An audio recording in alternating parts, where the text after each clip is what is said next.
உலகெங்கிலும் நடக்கும் முக்கிய நிகழ்வுகளை குறுஞ்செய்தி வடிவத்தில் தெரிந்து கொள்ள ஆதன் செயலியை டவுன்லோட் செய்யுங்கள். ஆதன் செயலியை டவுன்லோட் செய்ய டிஸ்கிரிப்ஷனில் உள்ள லிங்கை கிளிக் செய்யவும். சமூக ரீதியா இந்த விக்கிரவாண்டி தொகுதி யார் பெரும்பான்மையா இருக்காங்க? வன்னியர்கள் தான் பெரும்பான்மையா இருக்காங்க. வன்னியர்கள் 38% இருக்கிறதாட்டு நம்ம டீமோட அனாலிசிஸ் சொல்றாங்க.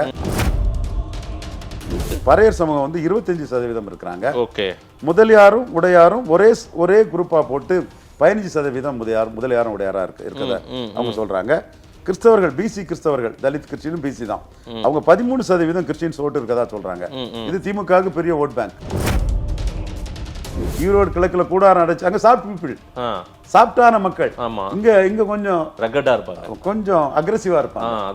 அங்க அக்ரெசிவான மக்கள். அப்போ இவங்கள்ட்ட அந்த கூடாரம் அமைச்சு அங்க வச்சதெல்லாம் இவங்கள்ட்ட வேலைக்கு ஆகாது. அண்ணா திமுக என்ன சொல்லுவாங்க, திமுகவுக்கு அண்ணா திமுக தான் போட்டி, திமுக அண்ணா திமுக போட்டின்னு பழைய கீறி போன ரெக்கார்டை போட்டுக்கிட்டே இருப்பாங்க. நம்ம என்ன சொல்லுவோம், திமுக அண்ணா திமுக அக்டினை பொருட்கள். ஸ்டாலினுக்கு இணையா தலைவர் கிடையாது எடப்பாடி பழனிசாமி.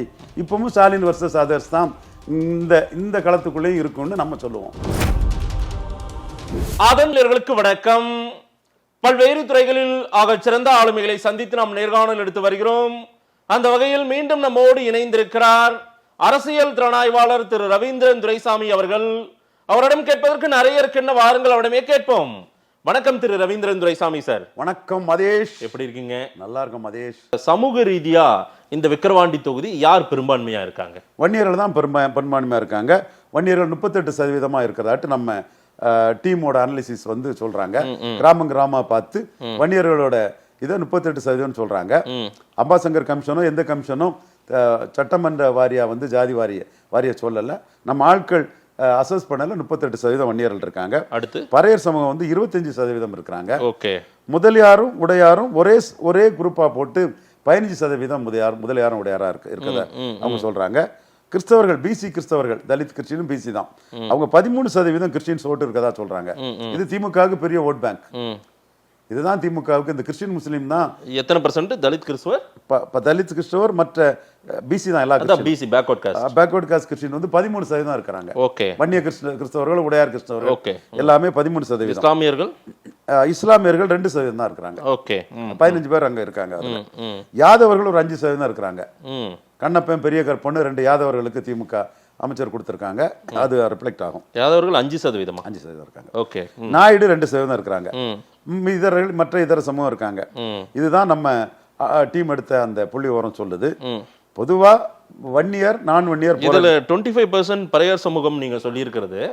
திருமாவளவன் அவருக்கு ஃபுல்லாவே அவருக்கு போலிங் அவர் பக்கம் தான் போயிருக்கா சாதகமா? அது வேற டேட்டா இருக்கும்ல உங்களுக்கு? அப்படி 24 மெஜாரிட்டி அவருக்கு தான் போயிருக்கு. அந்த மெஜாரிட்டி போனதுனால தான் ரவிக்குமார் வெற்றி பெற்றிருக்கிறார். இதுல இப்ப என்ன நடக்கும்னா, திருமாவளவன் கேட்டலிஸ்ட் போல்ஸா பயன்படுத்தி அதிகாரத்தை பயன்படுத்தி இந்த 25% வாக்குல 25க்கு 20க்கு மேல திமுக அணி எடுத்துருவாங்க. இந்த 38க்குள்ளதான் பிரச்சனையே வரும். வன்னியர் ஓட்டு அதிகார பலத்துல அந்த 38 தான் ரொம்ப மெயின் சார். ஏன்னா போட்டிருக்கிற எல்லாருமே வன்னியர் சமூக வேட்பாளர்கள் மாதிரி தான் தெரியுது. நாம் தமிழர்ல வன்னியர் சமூகத்தை சேர்ந்த ஒரு சகோதரிய மருத்துவர் அபிநயா பொன்னிவளவன் அவங்க ஏற்கனவே தருமபுரியில போல்டா நின்ன ஒரு லேடி தான். அந்த ஓட்டு பிரியும் இல்ல, ஸ்பிளிட் ஆகும் இல்ல, உடையும் இல்ல. ஆமா, அதுதான் அந்த 38% வன்னியர் சமூக வாக்குகள் தான் பெரும்பான்மையா திமுகவுக்கே போகின்றீங்களா? ஏன்னா பாமக ரோல் பிளே அங்க பெருசா பண்ணிருக்காங்களே பாமக பல நேரங்கள்ல. அவங்களுடைய பெரிய கனமான வாக்குகளே அங்க திமுக ஜெயிக்கிறது 25% பறையர் வாக்குகளும் 15% கிறிஸ்தவ முஸ்லீம் வாக்குகளும். இந்த 40% வாக்குல முழுமையா திமுகவுக்கு போயிடும். ஓகே. அதுவும் அதிகாரம் இருக்கும்போது தெளிவா அதை கிளியர் கட்டா ஒரு வார்டுக்கு கட்சி நிர்வாகிகளை தமிழ்நாடு ஃபுல்லா கொண்டு போட்டு அவங்க அதை தெளிவா எடுத்துருவாங்க.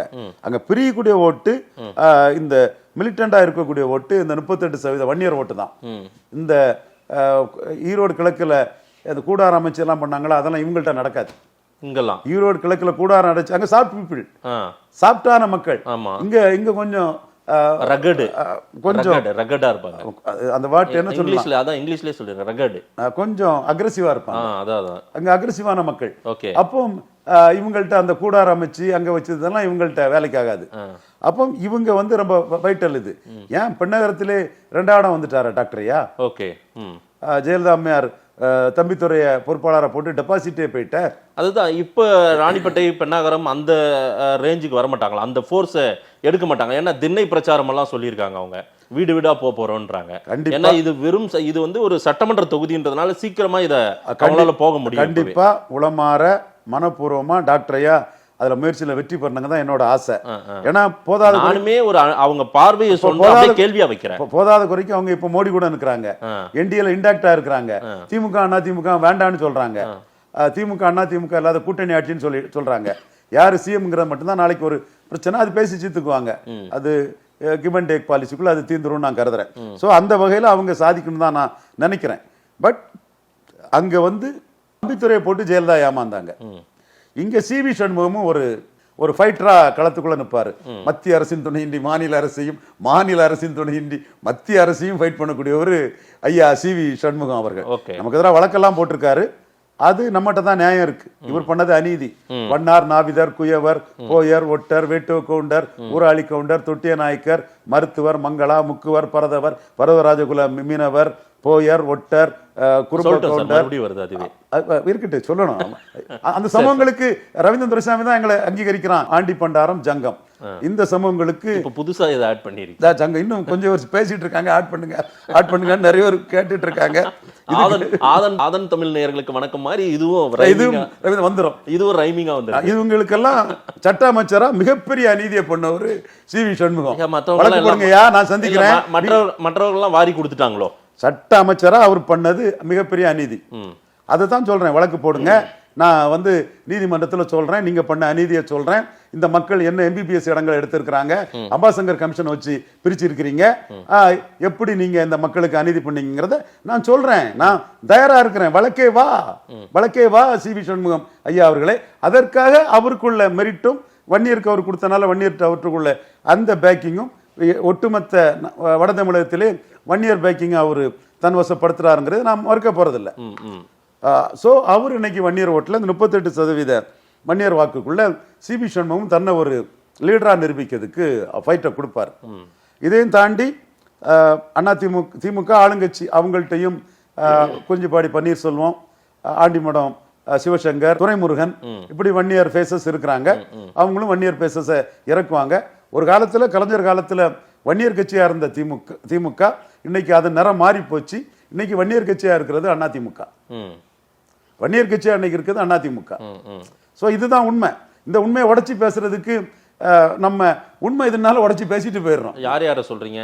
KP Munusamy, CV Shanmugam, KP Munusamy, Anbazhagan, Veeramani. இதுல வீரமணி மட்டும்தான் பல்பு வாங்கிட்டாரு.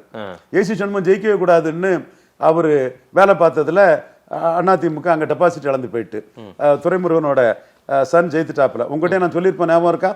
பாமக கூட்டணியில சேர்க்க மாட்டாரு. ஆனா துரைமுருகன் இதை பயன்படுத்தி பாமக காரங்களை கொஞ்சம் உள்கையாட்டு ஆக்கிவிடுவாரு, வன்னியர் சென்டிமெண்ட்ல கொஞ்சம் ஆட்களை கையில் எடுத்துருவாருன்னு நம்ம சொன்னோம். அதுல அவரு எஃபெக்டிவா மேனேஜ் பண்ணி துரைமுருகன் அதை ஜெயித்துட்டாரு. ஜாதி இல்ல மதம் இல்லைன்னு பேசுவாங்க. அரசியல் கழகம்னா ஜாதி தானே, அங்க ஒரு முதலியார் ஜெயித்திடக்கூடாதுன்னு வன்னியர் வந்து துரைமுருகனுக்கு அந்த இடத்துல துரைமுருகன் சன் கதிர் ஆனந்துக்கு கன்சாலிடேட் ஆயிருக்காங்க. ஸோ இந்த இடத்துக்குள்ள சிவி சண்முகம் வந்து வன்னியர்கள் மத்தியில் ஒரு பெரிய ஃபிகரா நிற்கிறாரு. ஸோ டாக்டர் ஐயா வந்து ராணிப்பேட்டை பெண்ணகரம் மாதிரி சாதிக்கிறதுக்கு மிக கடுமையா உழைக்க வேண்டியது இருக்கு. அதுல அண்ணாமலை இன்னைக்கு வந்து பெரும்பாலும் என்டிஏக்கு சிஎம் கேண்டிடேட்டா வரலாம். என்டிஏவோட சிஎம் கேண்டிடேட்டா அண்ணாமலை வரலாம். ஏன்னா இது தெலுங்கானா, ஒரிசா பாணியில தமிழ்நாட்டுக்குள்ள பாஜக சாதிக்கணும்னா அதுக்கு தம்பி தமிழா பாண்டியன் நம்ம சகோதரர் 3 வருஷத்துல யார் இவ்வளவு பாப்புலர் ஆனாருன்னு தமிழா பாண்டியன் சொல்றாரு. லட்சக்கணக்கான வியூஸ் அது போகுது. அந்த அளவுக்கு அண்ணாமலை பாப்புலரா இருக்காரு. அவரு வரலாம். அவரு இன்னைக்கு வந்து பாமக போட்டியிடுங்கிறத அறிவிச்சிருக்கிறாரு. அன்புமணியும் தெளிவான நிலைப்பாட்டுல, ஒரு கிரெடிபிலிட்டி உள்ள நிலைப்பாட்டுல, பிரின்சிபல்டா திமுக அதிமுக கூட நம்ம எந்த காலமும் கூட்டணி இல்லைன்னு அனௌன்ஸ் பண்ணிட்டாரு. திமுக இவரை சேர்த்துக்கிடாது, அதிமுக இவரு அவங்க டைம்ஸுக்கு சேர்க்கும். ஆனா எடப்பாடி பழனிசாமி நம்ம ஏன் தூக்கி நிறுத்தணும், வேற வேலை இல்லையா, கிளிய வளர்த்து ஏன் பூனை கையில கொடுக்கணும்னு அவரு தெளிவா வந்து நம்ம கருத்தை டாக்டர் ஐயா, நம்ம கருத்து இல்ல, நம்ம கருத்தும் நம்ம எண்ண ஓட்டமும் டாக்டர் ஐயாவோட எண்ண ஓட்டமும் ஒரே புள்ளியில பயணிக்குது. சோ அவங்களும் வந்து இந்த இடத்துல தங்களை நிரூபிக்க வந்து டாக்டர் ஐயா இந்த வயசிலும் வில் பவரோட முயற்சி பண்ணுவார். அவரோட முயற்சியில் வெற்றி பெறணும்னு நம்ம மனப்பூர்வமாக விரும்புகிறோம். என்ன சார் 10% அதிகமாக எடுத்து 55% வாங்குவாங்க திமுகன்னு நீங்கள் சொல்லிட்டீங்க. இப்போவுமே ரிசல்ட்டை முன்கூட்டியே சொல்கிறீங்க. நீங்கள் பெரிய ஒரு கடும் மோதலோ ஒரு அனல் பறக்கும் ஒரு பிரச்சாரமோ ஒரு டஃப் ஃபைட்டோ எல்லாம் இந்த விக்கிரவாண்டி இடைத்தேர்தலில் நடக்காதா? எங்க ஒரு சில டேஷ்கள் மாதிரி கடும் போட்டி நாங்கள் ஏங்க நமக்கு உண்மைன்னு தெரிஞ்ச இதை எங்க நாங்கள் சொல்ல போறோம். ஸ்டாலின் தோற்கடிக்கப்பட முடியாதவர் அல்ல. 1-1 ஸ்டாலினை தோற்கடிக்கணுங்கிற எண்ணமும் நமக்கு உண்டு. அதுல நாம எஃபெக்டிவ் ரோல் பிளே பண்ணிட்டு தான் இருக்கோம். 1-1 ஸ்டாலினுக்கு எதிராக 1-1 தான் ஆர்கனைஸ் பண்ணி தோற்கடிக்க முடியும். முதலமைச்சர் ராஜாஜியும் பேரறிஞர் அண்ணா பெருந்தகையும் பெருந்தலைவர் காமராஜரை 1967 1-1 தோற்கடிச்ச மாதிரிப்பட்ட ஒரு புள்ளியில தான் ஸ்டாலினை தோற்கடிக்க முடியுங்கிறது நம்ம 100க்கு 100 நம்மளுடைய ஆணித்தரமான கருத்து. மற்றவங்களாம் சும்மா 4 பேரை திருப்திப்படுத்துறதுக்கு ஏதாவது பேசிட்டு போவாங்க. அவங்க பேசுனது சரியா இருக்கா, நான் பேசுறது சரியா இருக்கான்னு லிஸ்ட் எடுத்து பாருங்க, உங்களுக்கு தெரியும். ஸோ அந்த வகையில் ஸ்டாலின் தோற்கடிக்கப்பட முடியாதவர் அல்லன்னு நமக்கு தெரியும். ஆனால் இந்த களம் இடைத்தேர்தலுங்கிற களம்ங்கிறதுனால ஆளுங்கட்சி எவ்வளவுக்குள்ள அதிகார பலத்தில் ஃபைட் பண்ணுவாங்கங்கிறத புரிஞ்சுக்கிட்டு நான் சொல்கிறேன். சி.வி. சண்முகத்துக்கு கூட தொழில் அதெல்லாம் பண்ணிட்டு இருக்கக்கூடிய மற்ற அதிமுககாரங்க நிற்பாங்கன்னு நினைக்கிறீங்களா நீங்க? சி.வி. சண்முகம் நிற்பார், அவருக்கு பிரஸ்டீஜ் காட்டு. மற்றவங்க 4 தொழில் பண்ணிட்டு இருப்பாப்புல, அவங்க லோக்கல் இந்த ஏரியாவில் திமுககாரங்களை மீறி நிற்பாங்கன்னு நினைக்கிறீங்களா? சரி. ஸோ அங்கே பெரிய ஒரு இதெல்லாம் இருக்காது, ஒரு போராட்டம் இல்லாத ஒரு தேர்தலாக இருக்க. கண்டிப்பாக போராட்டம் இல்லாத சிம்பிளாக முடிஞ்சிருங்கன்றீங்க. சிம்பிளாக தான் முடிய வாய்ப்பு இருக்கு. இந்த விக்கிரவாண்டி களத்தை பொறுத்தவரையில் இன்னொரு விஷயம், அந்த மக்களின் மனநிலை என்னவா இருக்கும் சார்? கடந்த முறை புகழேந்திக்கு எப்படி வாக்கு செலுத்தினதா நீங்க பார்க்குறீங்க? இந்த முறை வேற ஏதேனும் ஒரு ஆர்கே நகர் மாதிரி ஏதேனும் ஒரு மாற்றங்கள் ஏதாவது பிறக்க வாய்ப்பு இருக்கா? இடைத்தேர்தல் வரலாறு அப்படி நடந்ததில்லை. ஆர்கே நகர் மாதிரி ஏதாவது இங்க ஏதாவது வாய்ப்பு? ஆர்கே நகர்ல ஐயா சாரகாசம் சொன்னார்ல, ஜெயிலுக்கு போயிட்டு வந்தா ஒரு சிம்பதி இருக்கும்னு. சரி, நான் 35% சொன்னேன், சாரகாசம் 50% சொன்னாரு. இஸ் கிரேட், நான் கரெக்டா அசஸ் பண்ணி சொன்னாரு. அந்த மாதிரி சி.வி. சண்முகம்ன்ற ஒரு பெரிய மலை அங்க இருக்குது இல்ல, எடப்பாடி பழனிசாமி அங்க போய் களமிறங்கி அங்க வேலை செய்ய போறாரு. அதே போல தீவிரமா அங்கே அவர் ஒரு 15-20 நாட்கள் அங்கே ஒர்க் பண்ண போறதா தகவல். அது வன்னியர் கட்சிங்கிற இமேஜ்ல இருக்கு மாதேஷ். 38% ஒரு வன்னியருக்கான கட்சி அது. சரி, அந்த இமேஜ்ல இருக்குது. நாடார்கள் நாங்க தூக்கி அடிச்சிட்டோம்ல. கன்னியாகுமரியில 5%, 4% கன்னியாகுமரியில. நாம் தமிழோட 1% குறைவு. தூத்துக்குடியில 15%, அதுவும் தெலுங்கு தாய்மொழி மக்கள் ஏரியாவில் விட நாடார் ஏரியாவில் 10% குறைவு. திருநெல்வேலியில அது தேமுதிக, திருநெல்வேலி 8% நாடார்கள் தூக்கி அடிச்ச கட்சி. இங்க 35% ஓட்டு சேலம், விழுப்புரம், தர்மபுரியில் எடுக்குதுன்னா வன்னியர்கள் ஓட்டு போட்டிருக்காங்க. இல்லை சார், நீங்கள் ரிசல்ட்டே முன்கூட்டியாக நான் சொன்னதுனால ஒரு விஷயம் உங்களுக்கு பதிவு செஞ்சிடறேன். தமிழ்நாடு முதலமைச்சர் திரு ஸ்டாலின் அவர்கள் தொடர்ச்சியான வெற்றி பெற்று கொண்டிருக்கும் போது விக்கிரவாண்டியும் அதே வெற்றியே அது எனக்கு கிடைக்கணும், நமக்கு கட்சி கிடைக்கணும் அப்படின்றது ஒரு உறுதியாக இருக்காரு. ஐயா மருத்துவர் ராமதாஸ் என்ன சொல்கிறாருன்னா, தருமபுரியில் நம்ம கடைசி நேரத்தில் விட்டோம், 2 மணி வரைக்கும் நம்ம தான் இருந்தோம், விட்டுட்டோம், அந்த தருமபுரியில் விட்டதை விக்கிரவாண்டியில் பிடிக்கணும் அப்படின்னு அவர் ஒரு முடிவில் இருக்காராம். எடப்பாடி பழனிசாமி தொடர்ச்சியாக 10-11 நீங்கள் சொல்கிறீங்களே, என்ன 10 தோல்வி ஏதோ சொல்கிறீங்க. அதனால் இந்த மாதிரி கட்டாயம் நிரூபிச்சாகணும், ஏன்னா மற்றவங்கெல்லாம் ஒன்று சேரணும், எல்லாரும் உள்ளே வரணும்னுலாம் கேட்குறாங்களே, அதுக்கு ஒரு முடிவு வச்சுருவோம், இதெல்லாம் நீங்கள் எல்லாமே நாங்கள் பார்த்துக்கிறோன்னு அதுக்கு அவர் ஒரு உழைப்பை போட போகிறாரு. நாம் தமிழர் கட்சி அவங்களுடைய வீரியம் என்னென்னா, தொடர்ச்சியாக ஒரு திறமை வாய்ந்தவர்கள், படித்தவர்கள், அதாவது டாக்டர் போன்ற மருத்துவரை தான் நிறுத்துறாங்க. அவருடைய கடுமையான உழைப்பு இந்த மாதிரி ஒரு பெரிய போட்டியாக இருக்க, எல்லாருமே ஒரு உக்கிரமாக தானே வேலை செய்கிற மாதிரி தெரியுது. எல்லாரும் தங்களுக்குள்ள வாய்ப்பை பயன்படுத்தி தமிழக அளவில் தங்களை ப்ரொஜெக்ட் பண்ணதுக்குள்ள விஷயங்களை பண்ணத்தான் செய்வாங்க.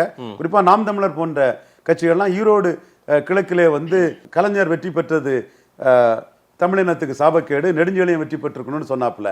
நம்ம கருத்து, கலைஞர் வெற்றி பெற்றது சமூக நீதி புரட்சி, நெடுஞ்செழியன் தோத்தது சமூக நீதிக்கு நல்லதுங்கிற நம்ம கருத்து. பட் நாம் தமிழர் அவங்க திமுக எதிர்ப்புங்கிற அந்த புள்ளிக்குள்ள இருந்து அதை ஈரோடு கிழக்குல இருந்து தமிழ்நாடு ஃபுல்லா அதை அவங்க ரிஃப்ளெக்ட் பண்ணி வச்சாங்க. நெடுஞ்செழியனோட ஆதரவாளர்கள், அதாவது எஸ்.வி. சேகரோட கீழே போன நெடுஞ்செழியனுக்கும் ஒரு உருவம் கொடுத்து அதுல 4 பேர் உள்ளுக்குள்ள புளிங்கிட்டு இருப்பான், ஒன்றும் சொல்ல முடியாது. அப்படி சுனா போனா அப்படியே மெயின்டைன் பண்ணிட்டு போன்னு உதயசூரியன் கூடயும் ஸ்டாலின் கூட நின்று அப்படி பண்ணிட்டு இருக்கக்கூடிய அந்த கோஷ்டிகள் கொஞ்சமாவது நம்ம பக்கம் வராதாங்கிற அந்த மைண்ட் செட்டுக்குள்ள அவர் ஒரு அரசியலை ஹோல் தமிழ்நாட்டுக்காக பண்ணாரு. நான் மீண்டும் சொல்றேன், கலைஞர் வெற்றி மிகப்பெரிய சமூக நீதி புரட்சிங்கிறது என்னோட கருத்து. ஸோ இப்படி அவங்க ஒவ்வொருத்தரும் அவங்கவுங்க கொள்கைக்கு ஏற்ப தமிழக அளவில் ரீச் ஆகக்கூடியதை பண்ணுவாங்க. அதிமுக என்ன சொல்லுவாங்க, திமுகவுக்கு அதிமுக தான் போட்டி, திமுக அதிமுக போட்டின்னு பழைய கீறி போன ரெக்கார்டை போட்டுக்கிட்டே இருப்பாங்க. நம்ம என்ன சொல்லுவோம், திமுக அதிமுக அக்டினை பொருட்கள், ஸ்டாலினுக்கு இணையா தலைவர் கிடையாது எடப்பாடி பழனிசாமி. இப்பவும் ஸ்டாலின் வர்சஸ் அதர்ஸ் தான் இந்த களத்துக்குள்ளேயும் இருக்கும்னு நம்ம சொல்லுவோம்.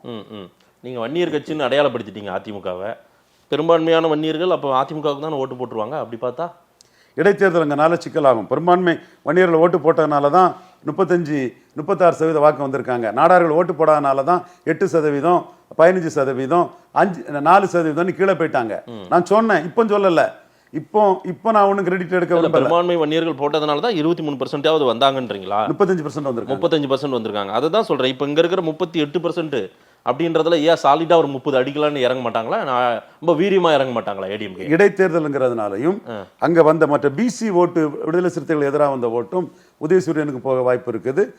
மற்ற கட்சிகளும் அதை கவரதுக்கான வாய்ப்புகள் இருக்குது. ஸோ இந்த இடம் திமுகவுக்கு சாதகமாக தான் இருக்கும்னு நான் உறுதியாக நம்புறேன்.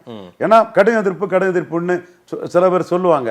கட்டும் எதிர்ப்புன்னு சொல்லுவாங்க. வீடியோ சூப்பரா ஓடும், படு சூப்பரா ஓடும்.